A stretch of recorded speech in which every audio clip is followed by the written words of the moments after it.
This is Bob Roberts, and I'm doing a oral history with Elizabeth Borders. And today is September 3rd, 1993. Let me start, Betty. Your name now is Elizabeth Borders, but when I first met you, you had a different name. What was it? I think it was Betty Kellogg. Or was it Betty Hartwell? That's why I had to ask. And but it just dawned on me that probably much of your career you had a different name, so maybe you should start by telling us your professional name. Well, I don't really have a professional name.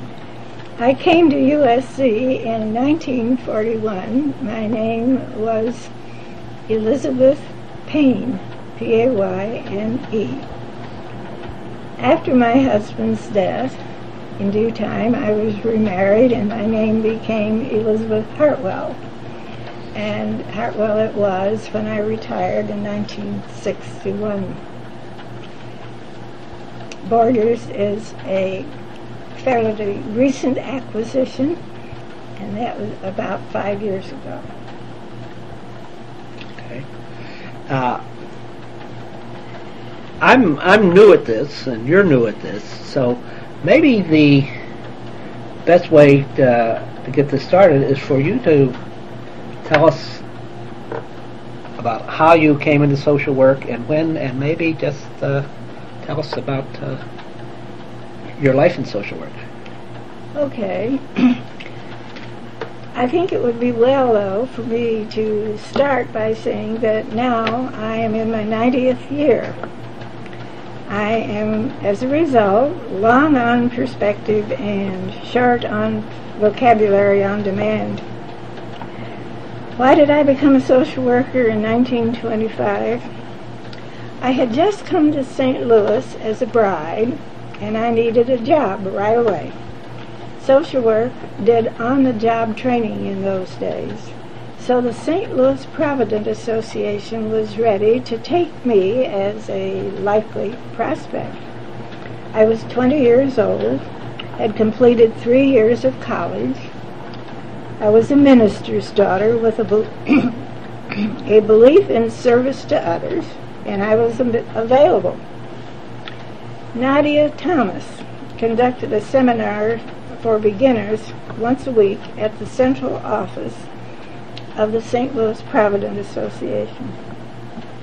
I rode in on an interurban streetcar from Kirkwood to Midtown St. Louis, long enough to go to sleep again, but not long enough to dampen my spirits.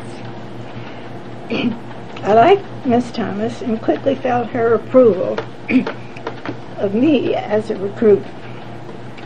I took up a small caseload of about 40 cases in the South District under the supervision of the director, Julia Alsberg, a self-assured, attractive young woman in her early 30s.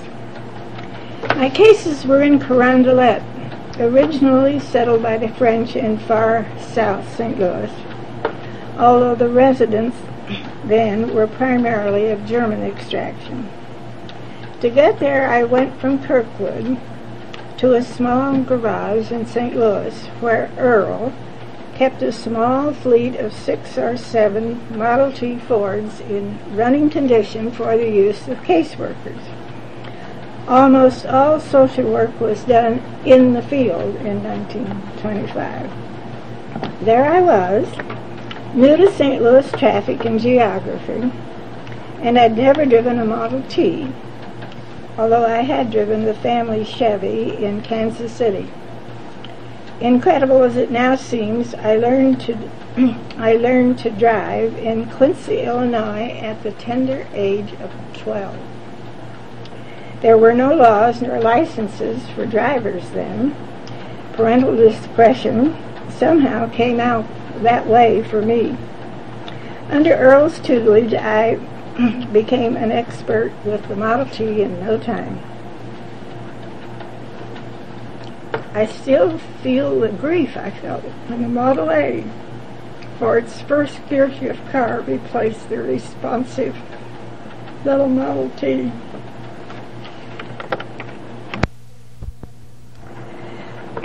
St. Louis had no public assistance or outdoor relief, as it was called at that time. All families needing financial assistance were the responsibility of the Provident Association. My families were usually widows in a transition period. A home economist helped the worker make a budget for each family, which we then explained to the mother of the family and involved her in following and altering as necessary. Our objective with the family was to help them meet the interval of need in such a way that their ability to carry on was enhanced. Managing money and marketing with added knowledge of nutrition was important. Assistance in getting employment, medical care, and personal problems was given as needed. Responding to attitudes and feelings about themselves and their problems was assumed to be a natural part of our responsibility. We worked on this in Nadia Thomas's seminars. How naive that sounds today. Yet there was something basically helpful in the work we did before the deluge of the Great Depression. We individualized families. We cared about their moving ahead, and they knew it. A kind of relationship therapy.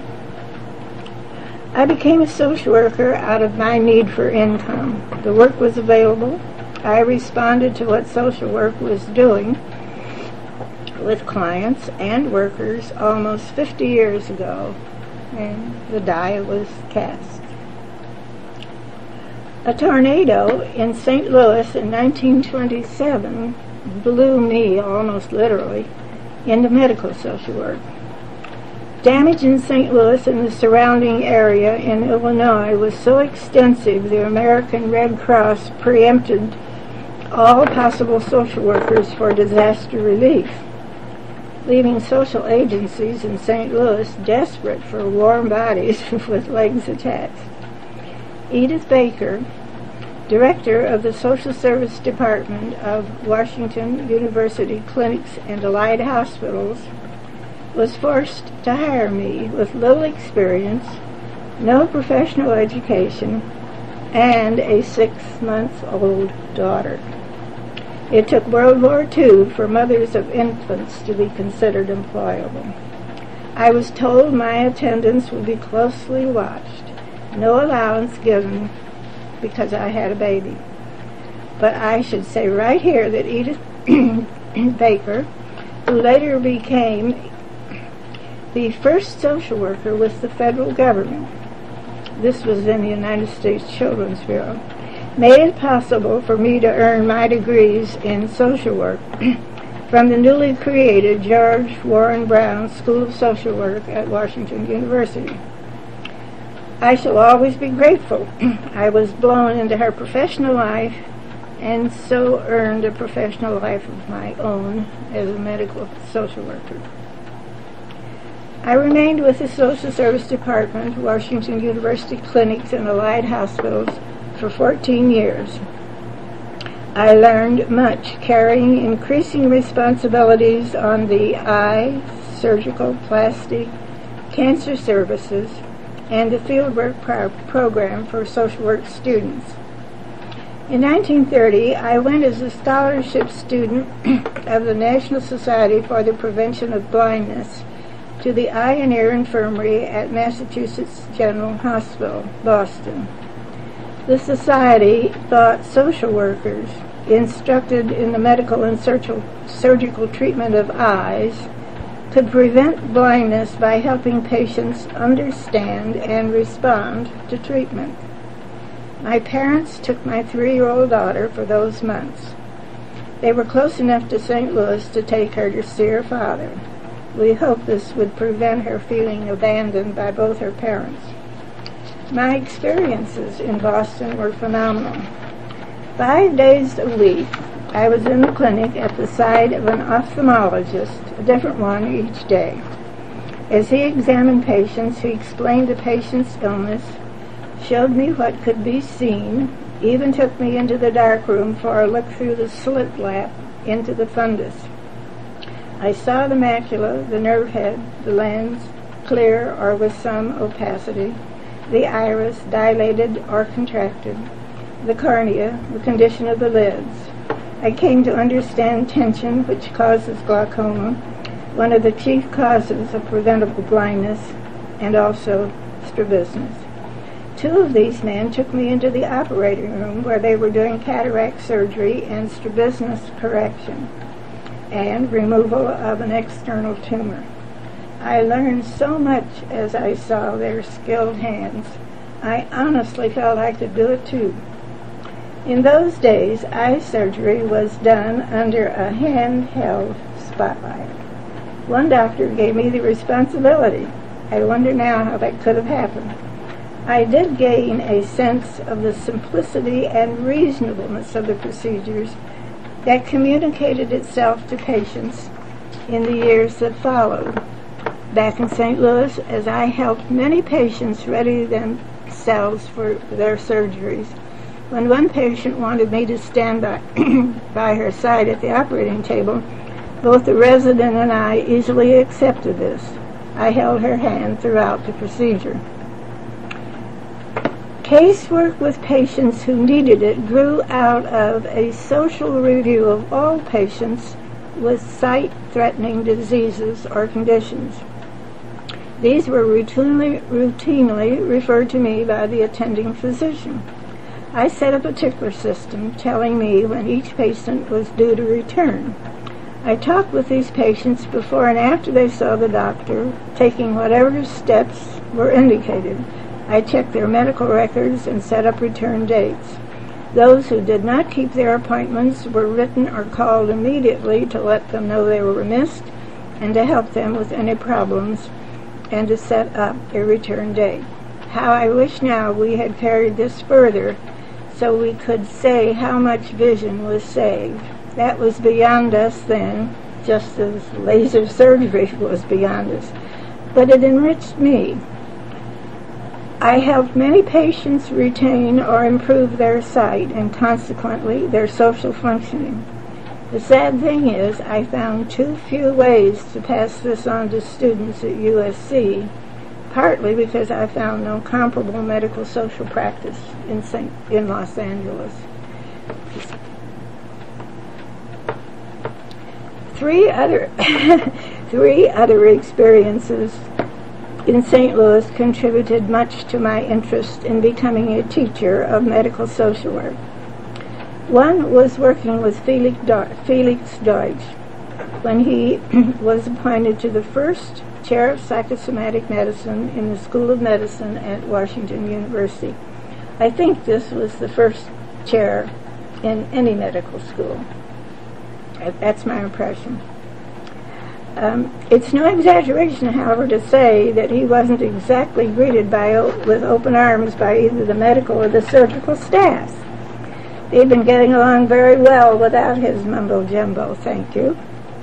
By that time, Edith Baker had gone to Washington, and for the interim until a new director was appointed, the head of there were three of us, the heads of the medical, surgical, and pediatric departments of social work were appointed a troika to run the department of social work. As head of the social work in the surgical service and one in charge of the field work program for the School of Social Work, I was given responsibility and title as educational director of the social service department. We welcomed Dr. Deutsch with open arms. He met with us in seminar every 2 weeks. We presented case material, and he led the discussion. We learned the critical and ideological role of social and emotional experience in collaborating with the body of the patient in creating illness and in treating it. This was exciting, more for some of us than others, as would be expected. A bit later, I will speak of the limited use I was able to make of this after I came to USC. Betty, I'm listening to this. Is very interesting, but I'm having a little trouble figuring the time of this. And what years were this, and when did you come to USC? Well, I was, just as I had been blown into medical social work by a tornado, I guess you could almost say I was blown into USC by World War II. That's not exactly accurate. I came to SC in 41. So this experience that I'm talking about was from 1925 to 1941 in St. Louis. And about when did Dr. Deutsch? Dr. Because that's kind of a yes, historical landmark. Yes, it was. That was in the late 30s. The late 30s. I wish I had kept my records and things, but I haven't. And so it has to be that vague. But it was in the late 30s. He was such an interesting little man. By the way, for those who might not know it, he and Helena Deutsch were husband and wife. And they were, of course, both of them psychiatrists. And his specialty was psychosomatic medicine. It was fun to know him. As you would expect, he was very responsive. But he also was well aware that he had a lot that we were very much interested in.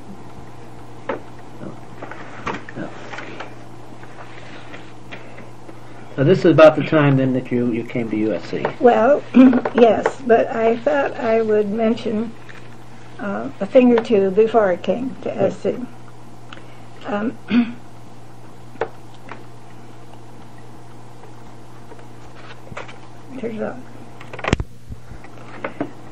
Another significant experience for me in those pre-USC years was setting up and carrying social work in the tumor clinic, which was centered in the surgical service at Barnes Hospital. We were able to keep in touch with 97% of our patients with malignancies throughout their treatment, or until their deaths, or until their final discharge as confidently arrested. This was very much appreciated by the tumor registry, which, as you know, depends on statistics. For me, the essential value lay in having the opportunity to give the help needed by these patients and their families as they dealt with the usually shattering experience of cancer and its painful treatment, often at some distance from their homes. I was able to help some persons die in the manner of their choice within their families. Dying should not be a lonely, closed-off experience, if any other way is possible. This involved developing fine-tuned collaboration with our surgeons as we felt our way together. They, too, had to learn to deal with their feelings about dying and telling patients when they'd come to the end of treatment that could be expected to help. This was exciting for us and certainly to the benefit of our patients. Working with patients on the plastic service was another place where social work and surgery worked together to the benefit of our patients. I think of a 3-year-old twin girl who had been badly disfigured about the head in an accident with scalding water. She lived many miles from the hospital. We helped her bewildered mother get situated near the hospital. I assigned this child to a social work student who used play therapy with the child. Exchanging heads of twin dolls with removable body parts and talking about it occurred many times as this small one dealt with her own version of why me. She required several surgeries. She knew she had an ally in the student.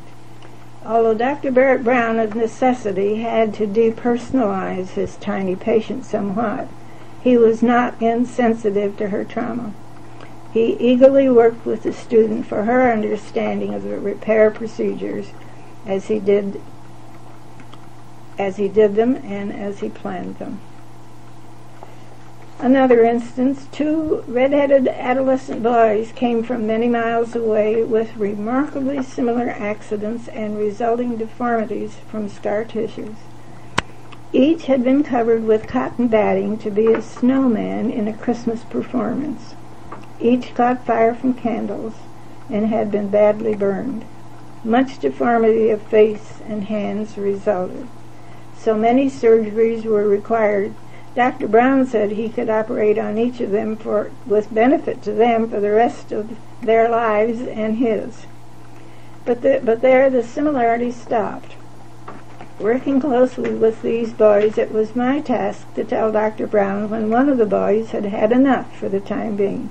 He had to return home to gather his resources to return for surgery later.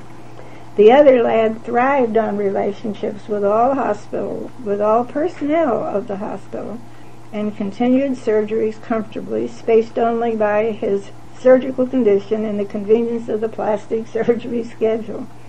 His developmental needs were typically those of an adolescent reaching out for unusual experiences he was able to gain from talking about them.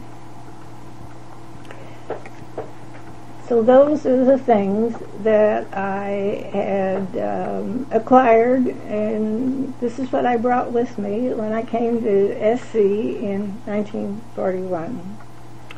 At that time, medical education in the leading medical schools was beginning to use case study and to begin students' experiences with patients as early as the junior year, some even the sophomore year. There followed some emphasis on considering, not long thereafter, on considering the whole patient, not just his disorder or his illness. This came to be called holistic medicine. Recognition that the family was influencing part of the patient's configuration followed. This conceptual awareness brought greater readiness for participation of the medical social worker. When I came to USC in 1941, social work education was focused on sharpening social work skills and preparing social workers for non-social work settings, medical, schools, court, as well as the traditional family welfare and child welfare. Maury class for child welfare, Harley Treckle for social group work, I for medical social work, joined the faculty at this time. Ruby Inlow, previously hired by Arlene Johnson as her first faculty member, was social casework and family social work. We were soon joined by Rose Green from the Pennsylvania School of Social Work, representing another emphasis in social casework. John Milner, Elizabeth McBroom, with additional clinical experience and work with children in child guidance and hospital, soon came. Understanding human behavior in Freudian terms became important for all social work. Child guidance clinics became the teachers of us all. I found no medical social work, as I have described it, in Los Angeles. A short time later, Eric Erickson's Childhood and Society appeared on the scene, introducing the community, the surrounding social structure as vital participants in the structured development of the individual. Social work education quickly moved from presuming to prepare workers for site-specific settings to enriching and widening the generic base for all social work. As a faculty, we developed courses which integrated behavioral data from medicine, including psychiatry, sociology, biology, and community. All students took these courses in their first year. The school offered as many sections as necessary. Courses directed to social work in other settings or to specific problems were offered in the second year and were taught by appropriate faculty members singly, that is, alone or together. I think with pleasure of a course I developed and taught with Dr. Franz Bauer when he was head resident at County Hospital. It was a case study course for a class of about 20 second-year students. Each week, Dr. Bauer selected a patient at the hospital. An identified student conferred with Dr. Bauer, learning the patient's illness, and prepared a social study of the patient. Some students used Dr. Felix Deutsch's associative anamnesis technique in making their social study. Dr. Bauer and I conducted a full discussion of the case, and I was responsible for any generalization that could be drawn about the disorder and the social work role. There was at this time a beginning literature in psychosomatic medicine. Dr. Bauer later became Dean of USC School of Medicine and remained our good friend. Other students took lecture or library courses in psychosomatic medicine and no doubt came to understanding something of the collaboration of body biology and soma in the development and treatment of illness. But these were a far cry from what I had hoped we might learn. But getting the concept was something from which I can hope further learning grew. I'm amazed at the developments these last 25 years have brought in identifying and specifying the biological and somatic components of much illness. Los Angeles did have an outstanding program of social workers in the Los Angeles County Public Health Department under Zdenka Bubin. Have you ever heard of her? I know the name. She's a distinguished person with an unforgettable name, or if you don't really get it, entirely forgettable, I suppose. I spent my first sabbatical at SC with the State Departments of Public Health in California and Washington, studying social work in their programs for crippled children. These programs were mandated by the federal government as a result of the work of Edith Baker, administered and conducted in the states. It seems incredible that these programs are now history. Two other things in my years at USD are still with me after this almost quarter of a century since my retirement. Dr. Lester Breslow made a study of the effect of a woman's sex life on the development of cancer of the cervix. I took the responsibility for all the data collection in long, relatively unstructured interviews. Dr. Breslow and I developed the content to be covered and agreed a questionnaire would not be the best way to get the information. This was in the days when interviews could not be recorded, incredible as that now seems. Our patients included patients from county hospital, matched cases and controls, and private patients of Dr. Ian McDonald, chief of the surgical service. Hospital patients were interviewed on the wards. I moved their beds as necessary to give a feeling of privacy. Dr. McDonald's patients were interviewed in his private office. I carefully arranged our chairs so that full light fell on my face. I wanted each woman to see how her story was being received. Immediately after the interview, I filled in a schedule or protocol from the notes I had taken and from my memory. I was surprised that I encountered no resistance from either cases or controls, public or private. I had not anticipated that women, many of them in their 70s, would be willing to discuss their sex, the frequency, the number of partners, the partner's circumcision or lack of it, and that sort of intimate data. Our findings confirmed Dr. Breslow's expectations, but I'm no longer able to report them accurately. This work led to my being given the Practitioner's Award of the Cashland Award that year. I wish I had not let those peppers get away from me in my many moves since. My second sabbatical had a much more lasting effect on my life and teaching. I went to the Benjamin Rose Institute in Cleveland, Ohio, at the insistent invitation of my friend Maury Hamovitch, its director. It's interesting, right here, Maury Hamovitch had come to Washington University, Clinics and Hospital, for an externship right out of getting her MS degree at Minnesota. And this program of externship was just sort of being tried out. That sounds very contemporary. What year was that? Do you remember? Approximately? Let me see. It's like our postdocs now. Yeah. Oh, well, the time that Maury Hamovitch had come for the externships would have been in the middle 30s. Middle 30s. So I had known her then, but at this time, when I'm talking about the sabbatical, she was was the director of the Benjamin Rose Institute in Cleveland, but we kept in touch through all the years. The institute had been established in the will of Benjamin Rose, an Englishman who had made a fortune as a provender in Cleveland. You know what that is, a provender? It's a merchant.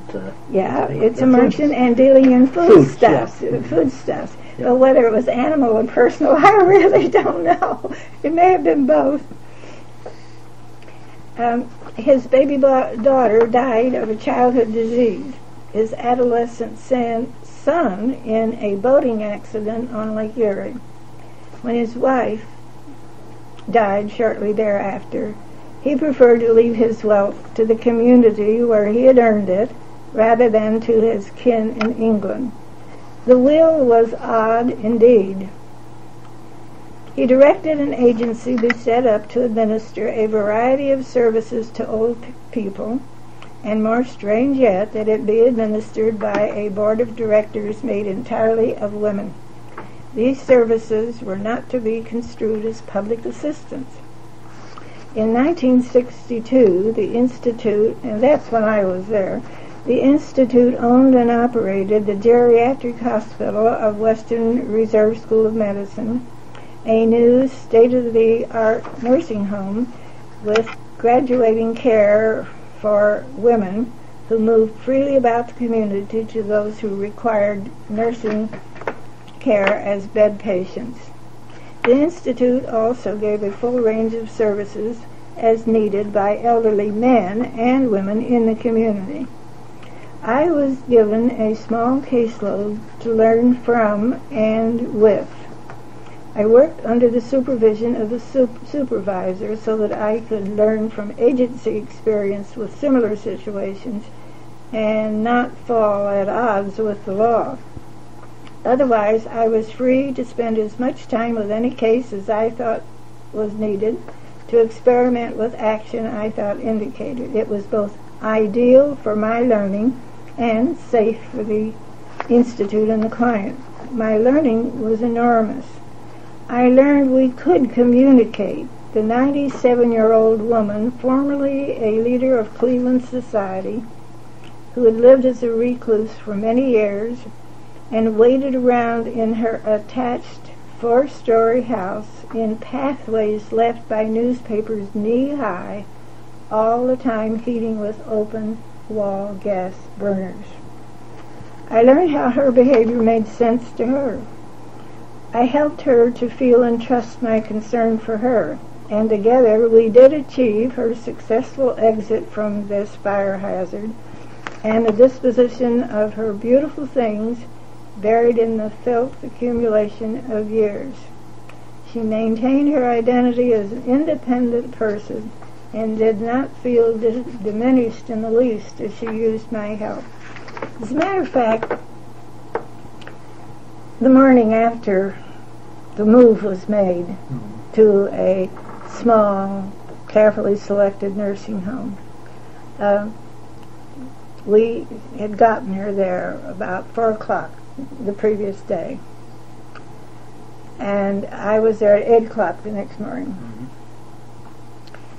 She had been bathed. She had a head full of enormously thick, long white hair. It was simply beautiful. she was lying in the bed, and she looked at me and she said, "How did I ever find you?" Well, I had really expected I might find her a little hostile, because actually in the moving, I'd had to take charge. I really was so relieved to find her feeling that way. Well, this was my first experience with anything of this sort, so I knew it was very important to her to still feel in charge to whatever extent she could. So I worked with the Historical Society, the local Historical Society, and they came and looked at everything in her apartment. She had lovely, beautiful things. They took everything that they could and would take, and that pleased her greatly, because I had found that at this point in her life, her whole objective, her whole importance was to establish her place in history. She had no children, no relatives to pass on to, but it was to establish her own place in history. So giving it to the Historical Society made a lot of good sense to her. Then she was perfectly willing that we use a firm that we'd worked with before to conduct a sale for everything else that was left. I opened a bank account in her name at her new address with all of the money that was there. That meant we had checks, a book of checks, and I wrote out and she signed the check paying for her care at the institution. Many things, so that she really succeeded in continuing to have a separate identity, which was pretty darn important to her. That was really very early in the history of gerontology and social work. Yes, it was fairly early. Betty, I want to stop for a minute. Betty, I mentioned that seemed like very early in gerontology, but also some of the things you talked about in the medical field, it seems very contemporary to me. Yes, and become more so. What year was this? Do you remember? Yeah, this was in 62. 62. 62. And are we on? Yeah, we're on. Okay. Yeah. Yeah, this was in 62. And the fact that I helped her and that the Benjamin Rose Institute helped her is without any question. But I doubt if it's really as important, maybe not to me, as what I learned from her. I learned that old people do make sense, even what they do, what seems to us crazy, and we know very hazardous things. But she really made sense. At this time, I also learned to communicate very completely, really, with an 87-year-old patient who was the widow of the dean of the law school of Western Reserve. Well, when I first saw her, she sat, a forlorn waif, rocking endlessly after a stroke, quite some time afterwards, unable to talk, not responding to any activities around her, and really upsetting the nurses because she was turning down most of the food on her trays.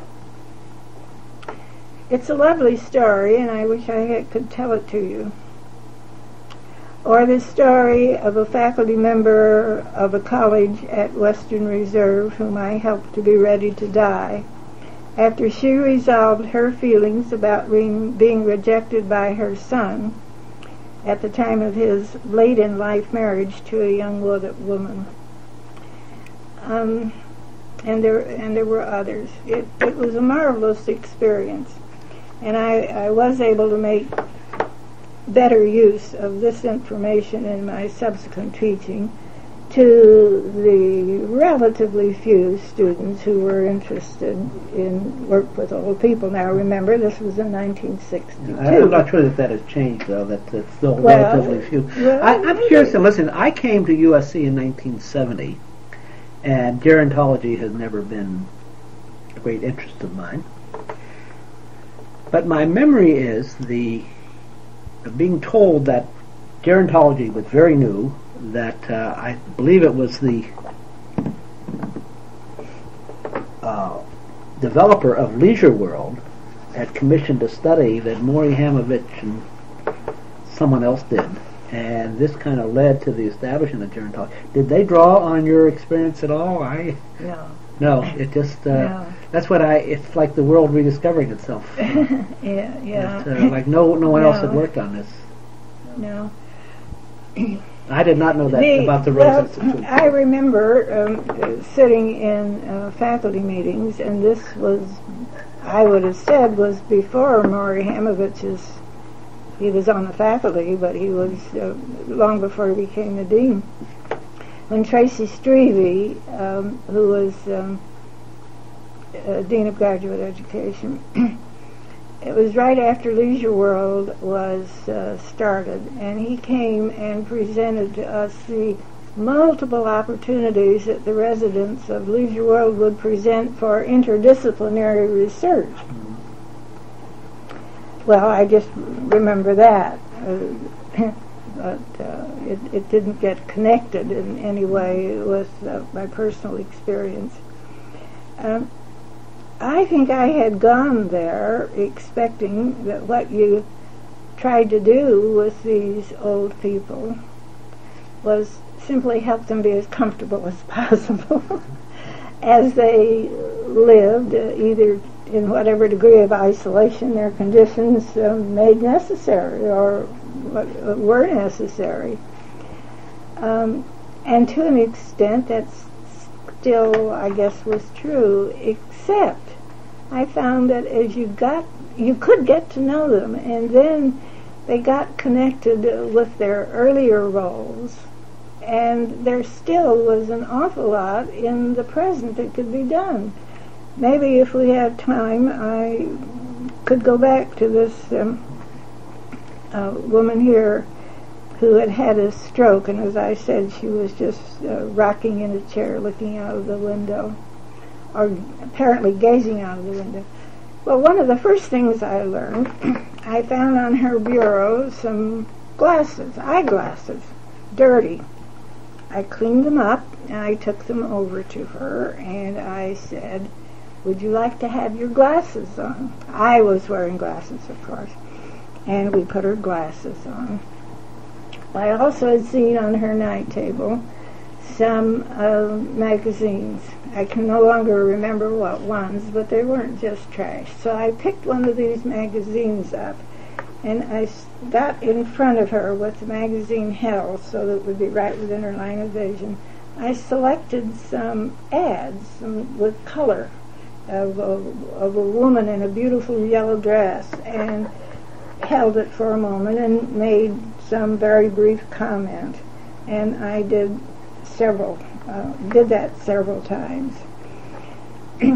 I tried to think of what she could relate to, would have some meaning for her. I even got some good size wooden cutout pieces for the feel, and I put them together, and those would have been puzzles for 4 or 5-year-olds. And some of the reaction that this brought was, for a woman, the wife of the dean of the law school, you're taking puzzles like that. And I said, I don't know. I can see whether it means anything to her, but at least she's interacting with something in her hands and with me, with another person.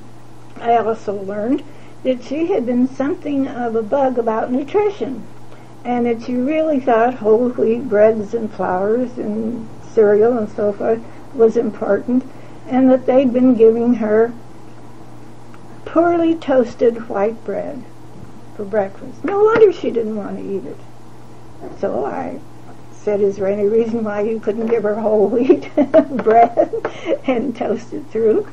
And I went and helped her eat it. A social worker helping the patient eat, why not? So I helped her eat it. It got very quickly, and I might see her 2 or 3 times a day about some little incident of this sort. It got very quickly when I would come in manufactured words.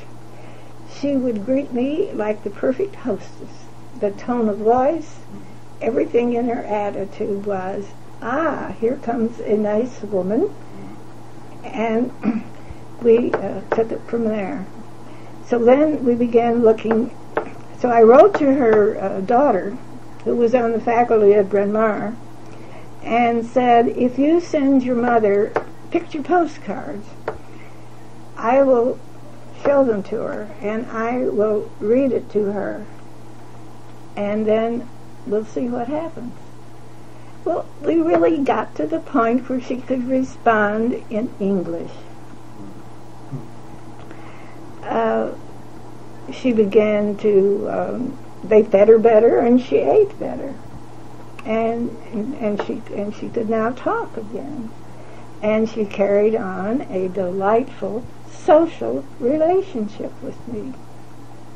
But the most important thing was how her daughter felt. She could now relate to her, and I suggested to the daughter that she could tell some of the other relatives to send cards, picture cards, and I would show them to her, and we would enjoy those together. And she.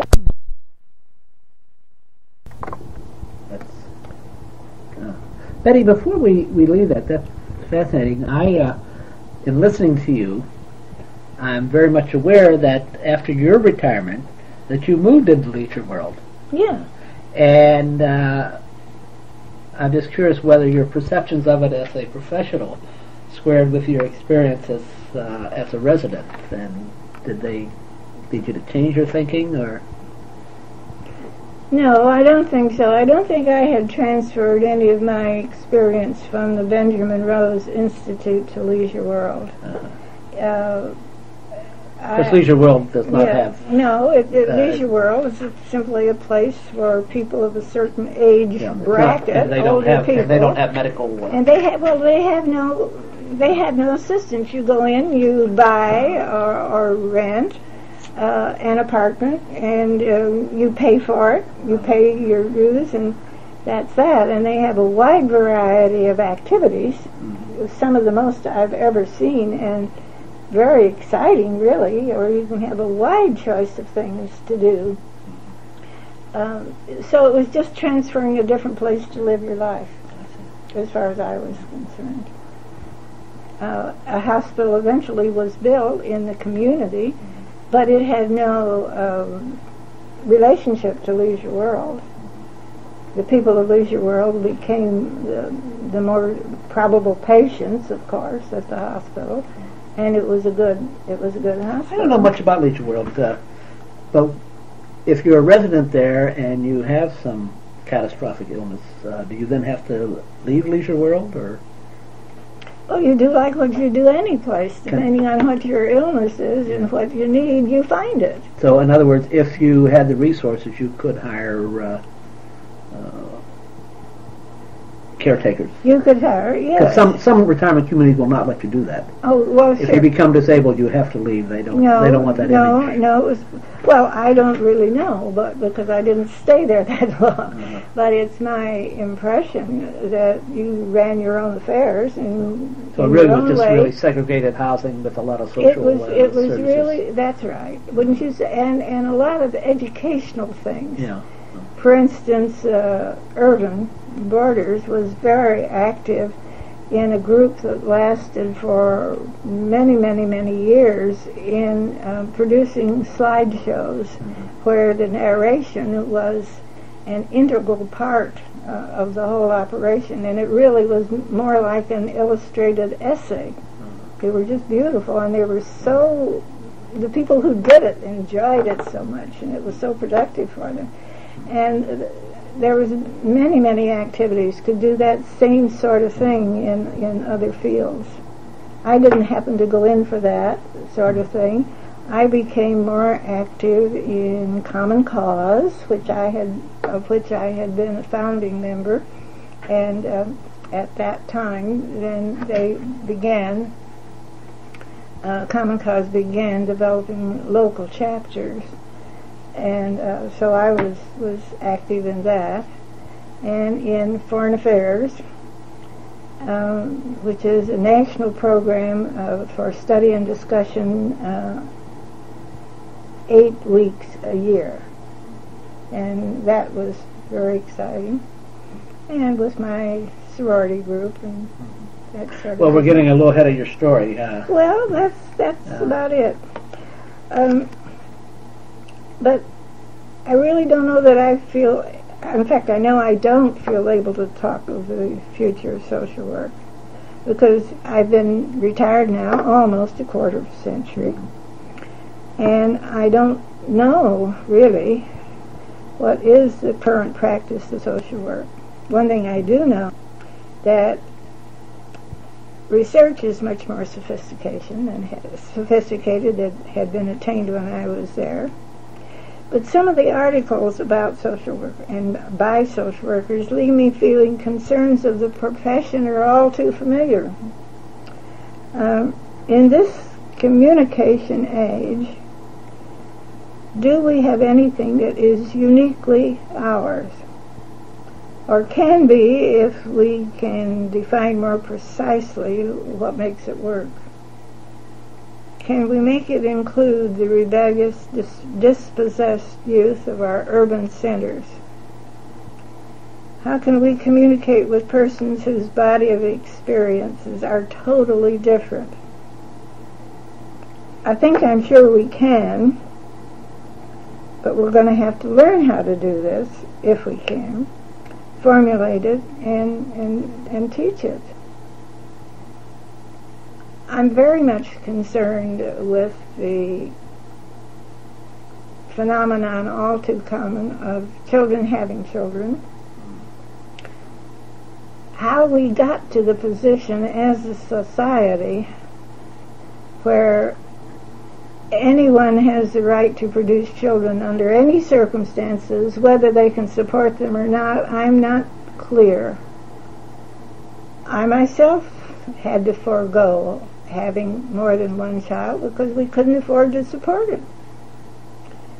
Some way, somehow, I think it's responsibility for your actions has to get built back into the society, and whether we can help on that or not, I don't know.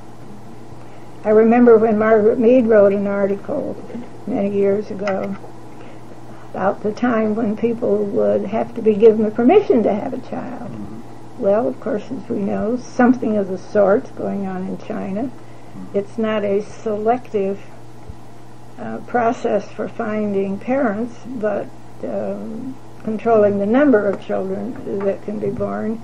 But I think that's pretty fundamental, and it's one of the things that's going to have to be faced. That's very interesting. I listened to you. Most of your professional experience was really on clinical social work. Yeah. With individuals, and yet when you talk about your interest in leisure world, they seem like more of a policy and political and even international level. And these comments about parenting. One of the people I studied under at Berkeley was Lydia Rapoport, who was a kind of a super clinician, and after she died very early, and after her death, someone edited a volume of her writing, and I was asked to review it. And she was on leave from the University of California and working for United Nations. Mm-hmm. But Lydia had also worked in Israel. She was a traveler. And but her last 3 writings were related to her UN experience, and she was working on world population there. And I remember reading those one after the other. The first one was on family planning. The second one was on population planning, and her final article was on population control. Mm-hmm. And so I just get the feeling that when you leave the clinical, both you and Lydia had the same kinds of or have you always had these macro interests? More or less, I think. In fact, I'm really sure. Of course, SC did have. For instance, I was tremendously interested in Michael Davis's study on the cost of medical care way back in 1929, and when I came to SC in 41, that was the time that the Wagner Health Bill, 1610, was before the Congress.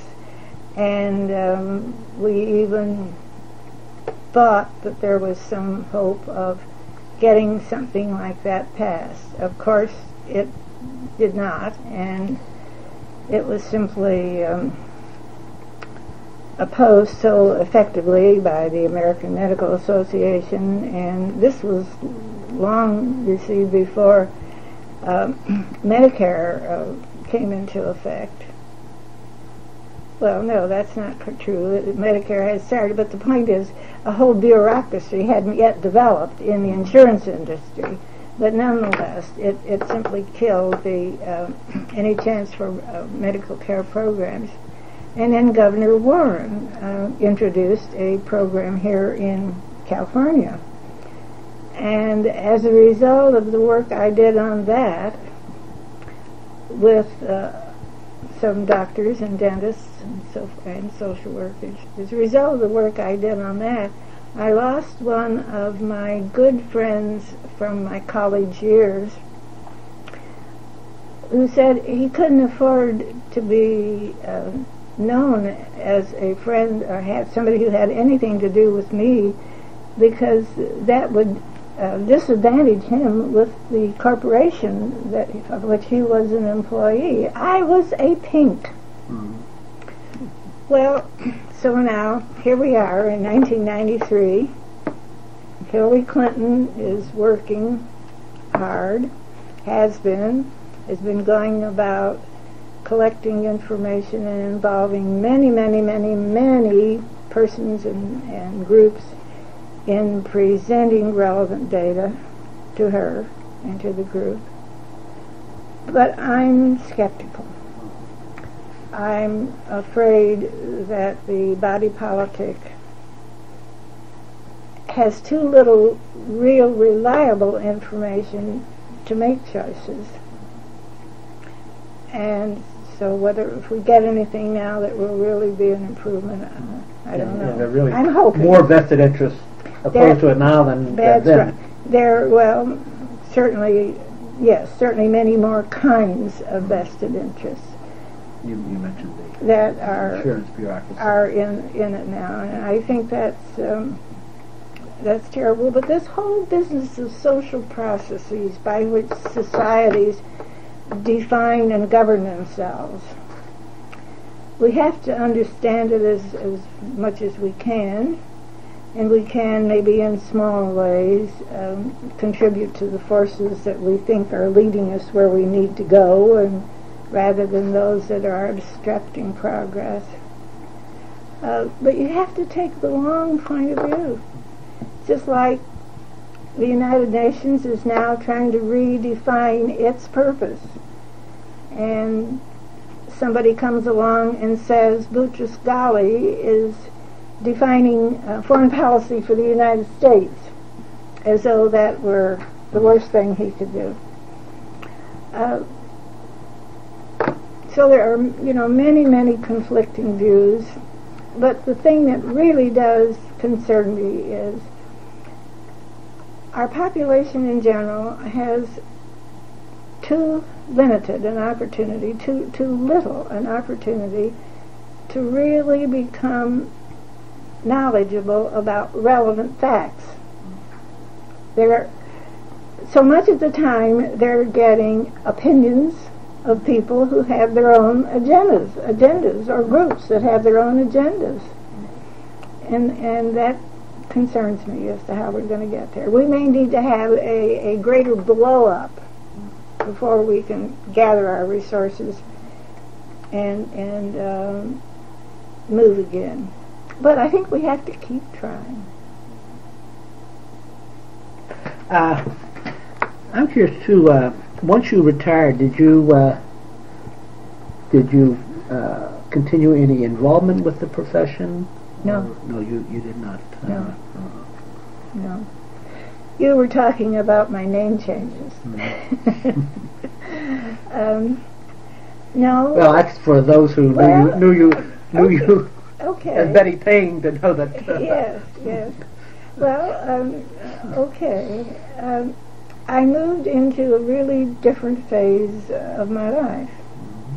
You know, a really different phase of my life. And so that my attention and concerns were a lot nearer home. And as far as what I was working on, it was really more the larger picture.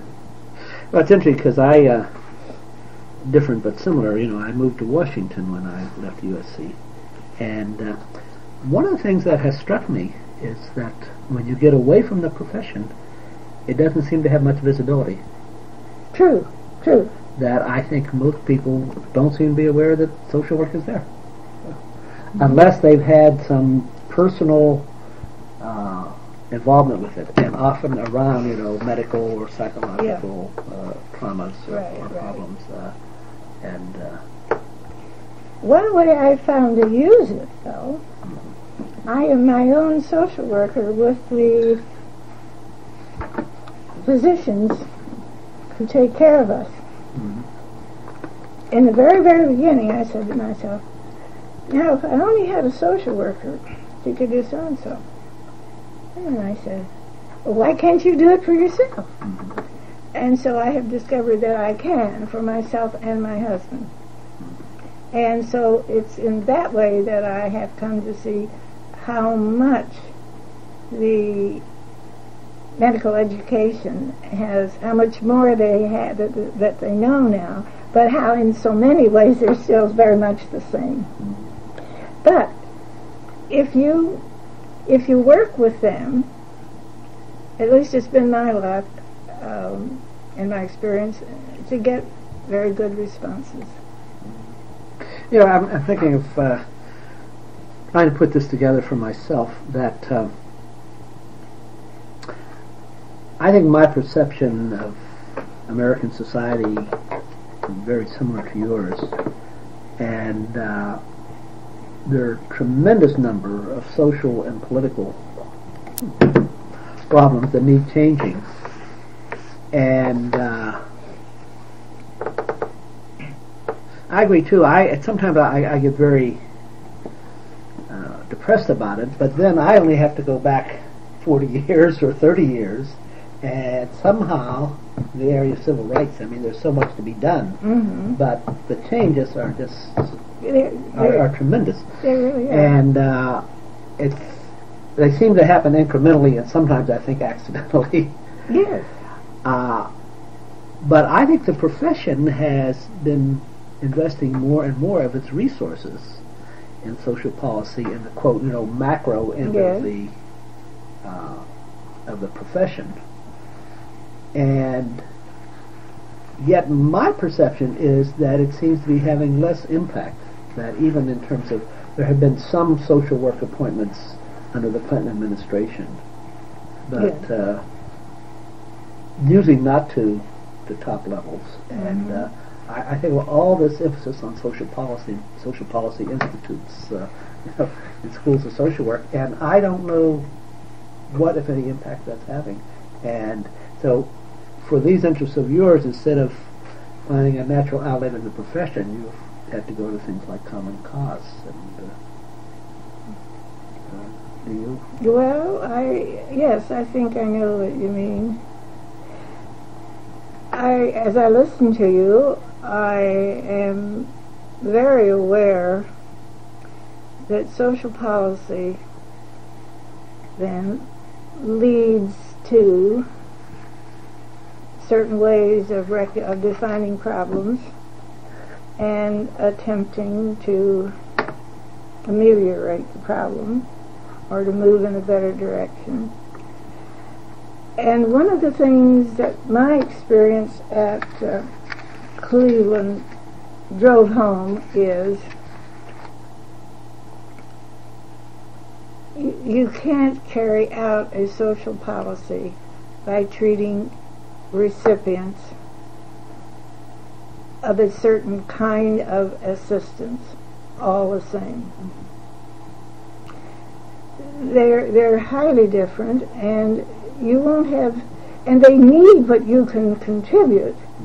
If they can feel, if you can learn what it is they need, and then if they can feel your interest, and if it can indeed be something to which they can respond. When moving from St. Louis, where the social work of the period was, as I've described it, which was highly individual work with individuals, but moving from that to Los Angeles, where it was rules and regulations, and in fact it was considered to be an insult and an intrusion if you had any concern at all or implied there was anything you could do to help about how a person spent the money that he got. As we moved away from a service to a concept of the client's right to be maintained, something was lost that's very important, I think. I'm not taking away from the right of people who need it to be served by their society. I'm not taking away from that. I think what you're talking about is probably the bureaucratization. I just think we have misinterpreted. It's only when I got into social work education, my associate dean for a long time was Bill Finch. And Bill Finch, I once said to him, I said, Bill, you are a congenital bureaucrat. And he took that as a compliment, and he was a good bureaucrat.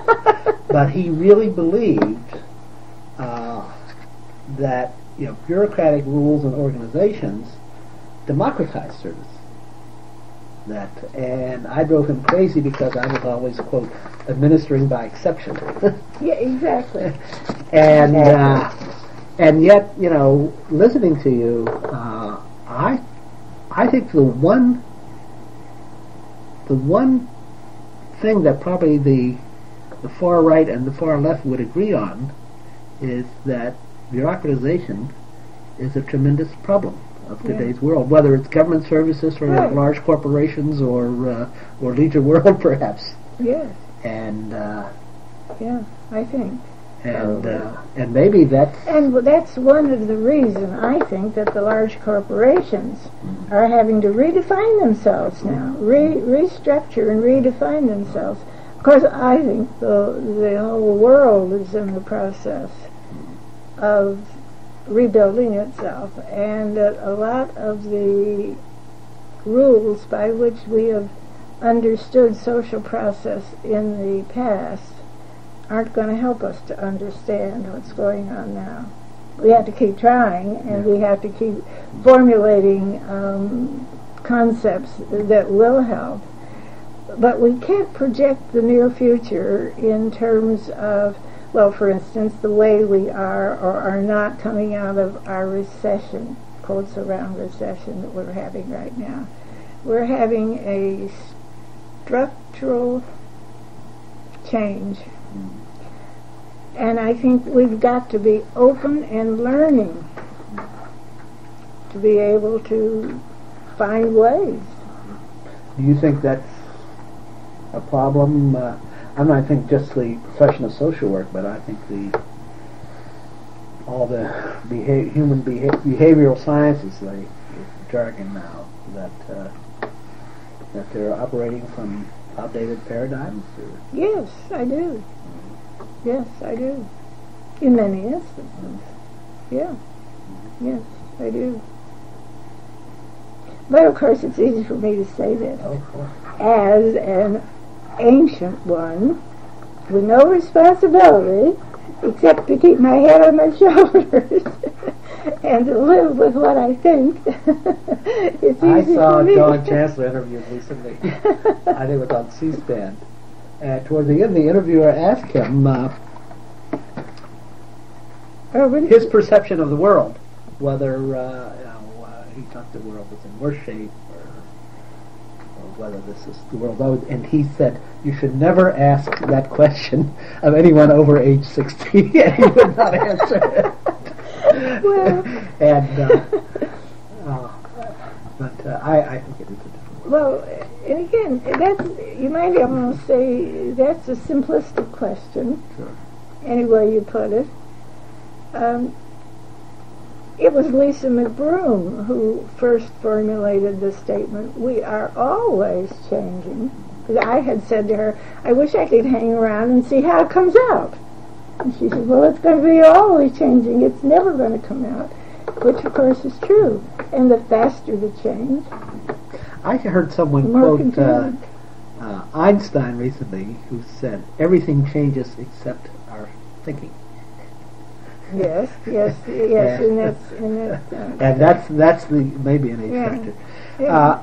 Betty, I know you do have some notes. Are there other things you wanted to? No, I don't think so. As you can see, as I look back on it, there's a lot of regret in what I wasn't able to do, but also considerable feeling that they've been some pretty exciting years, And some great and accomplishments it's been too. a good life. All right. And if I could, I would like to have a copy of your notes, your preparation, in case there's problems with the tape.